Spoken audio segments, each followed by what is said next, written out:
Hello les gars, je suis tellement content de faire cette vidéo. C'est parti pour une série d'épisodes, on va réaliser ensemble la bécane ultime, la bécane de mes rêves, le projet paradoxal. Cause I don't give a fuck what you say. Yeah, I'ma do shit my way. So you can go kick rocks, I'ma stack bricks up, build what I want to make. Yo, I got a lot of shit to say, so I'ma do this every day. I'll be writing things until I'm fucking buried in my grave. Salut, moi c'est Laurent, je suis préparateur moto en Alsace. Je me suis spécialisé dans la création de motos atypiques ainsi que dans la réfection de faisceaux complets électriques avec la gamme de produits Moto Gadget. Tu peux retrouver toutes mes créations sur mes réseaux, Facebook, Insta, TikTok, ainsi que tous les produits que j'utilise Moto Gadget sur mon site internet bobberelsasscustom.com. Mais si on est là aujourd'hui, c'est pour parler de cette bécane. Alors ça, c'est un show by Carlet que j'ai commencé il y a déjà 3 ans et le but c'est de créer une moto unique et complètement hors norme. J'avais dernièrement fait un sondage sur mes réseaux pour savoir s'il y avait des gens intéressés que je présente ce projet en vidéo. Bon, vous avez tout pété, j'ai reçu des centaines de messages, ça me fait super plaisir. Merci à tous pour votre soutien. Donc ça m'a vraiment convaincu et motivé à sortir une série d'épisodes où je vais te présenter ce projet, on va avancer ensemble et on va le terminer ensemble. Mais avant toute chose, un petit peu de contexte. Attends, je cherche une chaise et je t'explique. Alors moi j'ai grandi avec des émissions comme Monster Garage de Jesse James ou Orange County Chopper de Paul Tuttle Sr.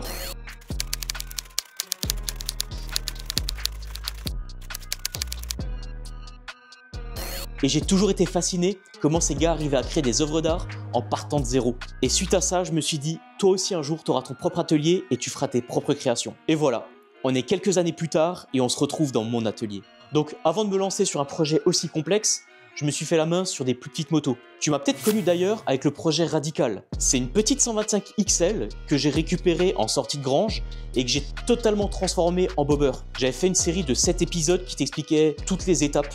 Et l'idée c'était de partir de créer d'un simple bloc moteur, de construire un cadre autour et d'adapter plein de pièces de bécane plus grosses qu'elle pour voir toute la complexité et tous les problèmes que tu peux rencontrer en créant une moto toi-même. J'ai mis une fourche de Ducati Monstro, j'ai mis des jantes de 600 Shadow et j'ai surtout dû modifier la boîte et la sortie de boîte pour passer sur cette roue arrière beaucoup plus grosse. Après j'ai enchaîné sur le projet Caporal.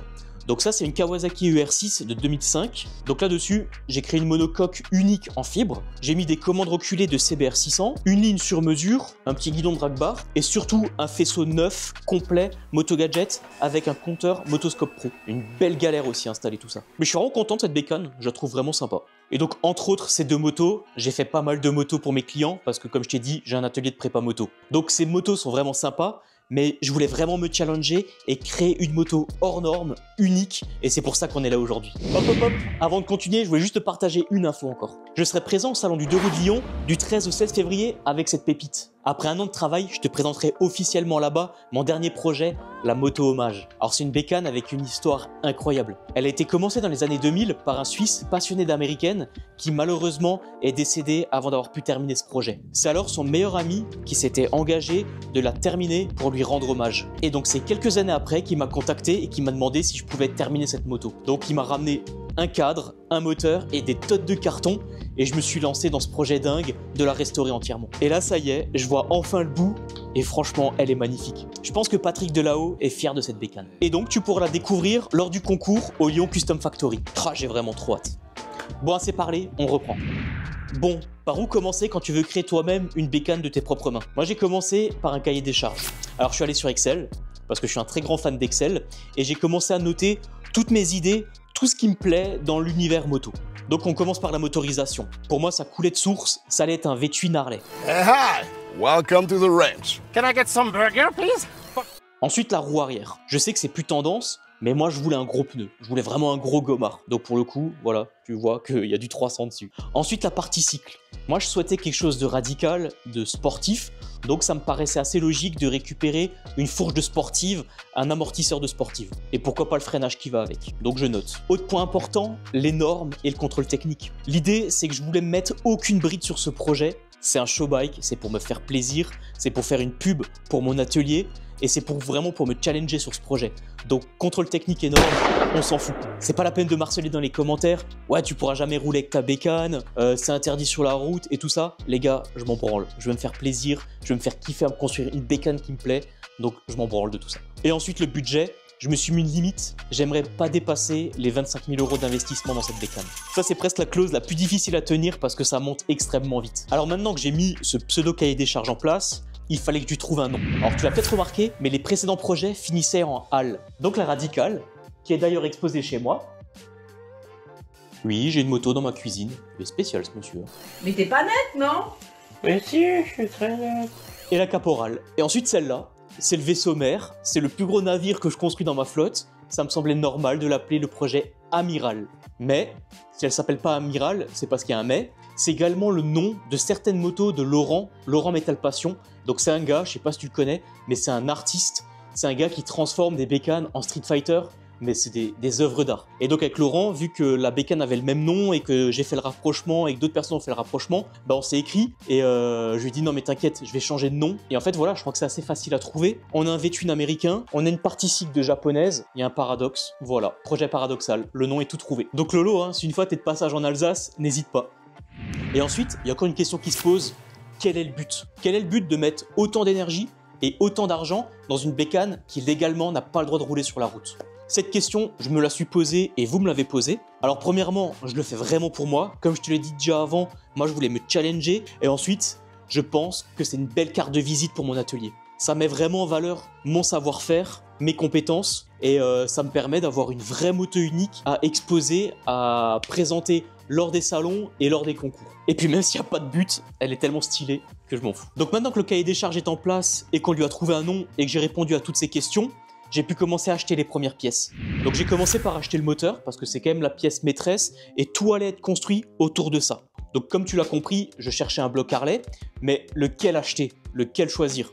Donc vu que j'avais une vision sportive de mon projet, j'avais pas envie d'un bloc old school.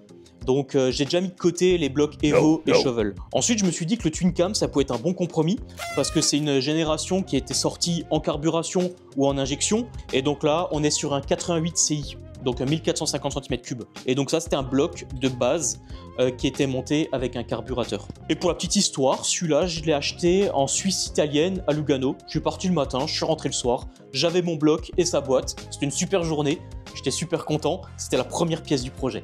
Alors toutes les petites images que je te mets à côté, c'est tiré de mes réseaux, c'est soit des stories, soit des reels. Donc t'as vu, je suis assez présent sur TikTok, Facebook, Insta. Donc si tu veux suivre l'aventure plus en détail, tu peux aller t'abonner, ça fait toujours plaisir. Donc maintenant qu'il y a le bloc et la roue arrière, j'ai pu m'attaquer au cadre. Et alors là, attention, l'histoire du cadre, elle est incroyable.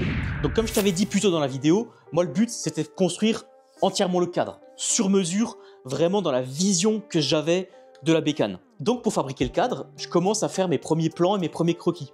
Donc je traîne un peu sur le net, je m'inspire un peu de cadres existants, et en faisant de mes recherches, je tombe sur une annonce sur Le Bon Coin d'un gars qui vend un cadre qui a la ligne qui m'intéresse. Donc je l'écris et il m'explique que c'est un cadre qui a été fait maison, il provient de Suède et que ça a été monté sur un showbike dans le coin et qu'il a pu récupérer ce cadre et que ça traîne chez lui et qu'il aimerait s'en débarrasser. Alors là je réfléchis, je me dis mais en fait si j'achète un cadre qui a potentiellement déjà la bonne forme, bah, je peux le modifier, je gagne du temps, de l'argent, tout le monde est content et je peux le mettre vraiment à ma sauce et j'ai plus qu'à le modifier. Ça peut être un bon compromis. Donc je fais la route, je vais le chercher, je le ramène chez moi, je suis super content. Je fais 2-3 stories sur mes réseaux pour présenter ce cadre. Et là, c'est là où l'histoire, elle est, je trouve, complètement dingue et que l'histoire, elle est belle. Et là, j'ai un gars qui me contacte sur les réseaux et il me pose plein de questions. Et il me dit, mais ce cadre, tu l'as acheté où? Tu connais sa provenance et tout ça? Donc là, je lui raconte l'histoire que je viens de te raconter. Et il me dit, non, c'est faux. Ce cadre a été fabriqué en France. C'est un pote à moi qui l'a fait. Et même son showbike a fait la première couverture du freeway dans les années 2000. Pardon? Et ouais, mon gars, il m'a pas menti. Juillet 2009, la Clear Speed. Et ben ouais, ce cadre a bien été fabriqué en France, en Ardèche, par Xavier de Riverside Motocyclette dans les années 2000. Et sa moto a été primée de nombreuses fois et elle était motorisée par un 1340 biturbo bicarbu. Incroyable le gars. Et pour la petite histoire, on s'est écrit avec Xavier et il est super content que j'ai pu reprendre son cadre et le retransformer pour lui donner une nouvelle vie. Donc je trouve ça vraiment chouette quoi. Et là je me suis dit, bah cette bécane est vouée à avoir une grande histoire. Malheureusement, le freeway a arrêté en 2024, donc le rêve de faire une couverture 20 ans plus tard dans ce magazine ne va pas être possible. Mais on fera d'autres choses avec cette bécane. Donc, on continue sur le cadre. Comme je t'ai dit, moi je voulais pas le laisser en l'état. Donc, première modif que j'ai faite, j'ai modifié l'angle de chasse. Xavier à l'époque, il lui avait mis un angle de 45 degrés. Moi je le trouvais trop prononcé, la moto elle était trop longue visuellement, donc je l'ai rabaissé à 35 degrés. Suite à ça, je lui ai mis quelques renforts supplémentaires. J'ai intégré l'amortisseur arrière de R1, donc j'ai quand même pas mal dû lui modifier la boucle arrière. Et j'ai également incorporé un motoscope mini directement dans la poutre. Donc là, j'aurai le compteur et le compte-tour à cet endroit. J'ai bien évidemment modifié les supports moteurs pour accueillir le twin cam. Et c'est comme ça qu'on se retrouve avec une moto avec cette ligne. Alors, les défis techniques. Il y a quand même pas mal de complexité à mettre une roue aussi grosse là-dessus. Le fait de passer sur du 300, hormis la modification complète du cadre et du bras oscillant pour incorporer ça, il y a le problème de la transmission qui se présente. De base, la transmission secondaire est en courroie et à gauche. Là, dans ce cas de figure, même si j'achetais les plus gros kits de déport de primaire qui existent, eh ben la sortie tapait dans le pneu. Donc là, j'avais pas vraiment le choix. Pour passer en 300, il faut faire une conversion de la boîte de vitesse pour que la transmission qui de base est à gauche sorte à droite pour avoir plus de place pour se déporter. J'ai cassé ma tirelire et j'ai acheté un kit conversion sortie à droite. Et pour le coup, je suis passé en kit chaîne. Ça sera plus simple pour gérer la longueur de la future chaîne que par courroie. Ensuite, tu peux pas le rater, c'est le carburateur. Donc de base, ce bloc 1450 était monté avec un carbu. Donc moi, j'ai voulu conserver ça pour l'instant, mais je voulais faire un montage, on va dire, original. Donc je suis parti sur un Weber 40 IDF, donc posé à la verticale, avec cette pipe d'admission qui le sort comme ça. Et je trouve que le rendu est top. Et je me suis amusé à faire une petite finition dessus qui reprend mon logo Bobber Elsass Custom. Et en fait, l'idée avec ce carbu, c'est que quand je vais réaliser le réservoir, ça sera deux demi-éléments qui vont le contourner. Et finalement, la poutre sera la partie la plus haute de la moto pour laisser le compteur en apparent. Donc finalement, ça c'est le point le plus haut de la bécane. Ah, ça va être dingue, ça va être incroyable ça maintenant. Et pour terminer avec les défis techniques, on finit avec la fourche.